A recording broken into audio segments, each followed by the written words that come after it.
Hello. walaal adiga miyaa celiso madax digsi Dixie, of course, Dixie. okay waxa u maadamiyaa I have come to check on your my... application of scholarship Yeah. Waxa uu imaaday inaan ogaado resultiga. laakiin waxa u malay inaa cunugaad u buuxinaysa u malay marka how come maalataadi qof cunug weyn dhalam kula eega qofay way caayo saacada agridoosa qofay ma waxa loogu talagal dhalinyarta 18 ilaa 23 u dhaxeyso marka adiga ku fahmi lahaa bilaa hada waa sababta uu imaado Soomaa laakiin formkaad wuxuu qoray 21 inaad jirto marka 21 ma jirtaa ya 21 sana jira really wow congratulations marka ku guuleysatay scholarshipki marka ku faraxsanahay congratulations nice waan ku guuleysatay jaamacada thank you so much laakiin culso waxa jir doona oral conversation lagu la yeelo doona ama interview waxa lagu dhigi doona culso madax digsiya waaye wadanka muxuu ka yaqaanaa marka waxyaabaas in lagu la yeelo doona ina marka waxa laga rabaa fahantid oo ka seesid wadankaada iyo magacaada iyo waxa dhan inaad fahantay laga rabaa okay horta culso madax digsi waa kuma madax digsi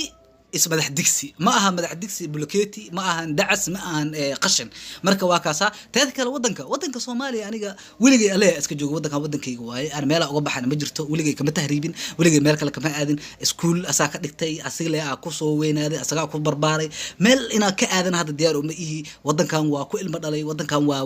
cabaara joogay wadankan wax badan aad deganay waa faanta oo maleena hatta meel aan ka degin wadanka goboladan ma jirta ku dhaxda marka ugu dambeysay hadda waxa deganay xuduud Ethiopia which year were you born waxaan dhashay 1935 aab ii sheegay 1937 hooyo ii sheegtay marka adiga labadooda isku qabsadeen marka aniga laakiin dhexda degan ma fahamta adiga 36 degan adiga 1936 meelahaas dagaalka labada adduunka laakiin famku wuxuu sheegayaa 21 inaad jirtid marka sidee waa 21 iga dhacsi ya 1937 dhow samarna 35 marka ku fahmi la ilaa hadda culso iga dhacsi da'daada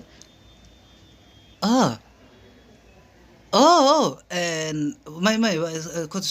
كسو قولاتي كوسن لي adiga wax kala galin ما walaalo 21 lagu qori karo da'da saxda hadaada noo sheegaynin meesha ka tag waa ka tagi kartaa cagta saaran ku dhamo ma doonin anaga nin oo labada anoo kala sheegayo ma fahantay ma qofay wajiga waa feereeha gilati ko wadi